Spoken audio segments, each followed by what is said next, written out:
નમસ્કાર વિદ્યાર્થી મિત્રો, વિજ્ઞાન વિસ્ફોટની 5મી વિડીયોમાં આપનું સ્વાગત છે, જેમાં હું પ્રકરણ 12 લઈને આવ્યો છું, જે તમારે પ્રશ્ન ક્રમાંક 53 લેવાનું, જે 4 ગુણનું હશે. વિભાગ ડી ની વાત કરીએ તો સોલેનોઇડ એટલે શું? આકૃતિ દોરી વિદ્યુત પ્રવાહ આધારિત સોલેનોઇડ થી ઉદ્ભવતા ચુંબકીય ક્ષેત્રરેખાની લાક્ષણિકતા જણાવો. પ્રશ્ન નંબર 2, ચુંબકીય ક્ષેત્રરેખાઓ એટલે શું? ગજિયા ચુંબકની આસપાસ ચુંબકીય ક્ષેત્રરેખાઓ દોરો અને ચુંબકીય ક્ષેત્રરેખાઓના ગુણધર્મોની યાદી બનાવો. પ્રશ્ન નંબર 3, ઘરેલું વિદ્યુત પરિપથમાં ઓવરલોડિંગ માટે જવાબદાર 3 પરિબળો જણાવો.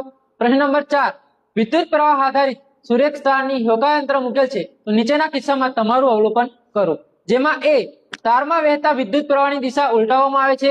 બી, તારમાં વહેતા વિદ્યુત પ્રવાહનું મૂલ્ય વધારવામાં આવે છે.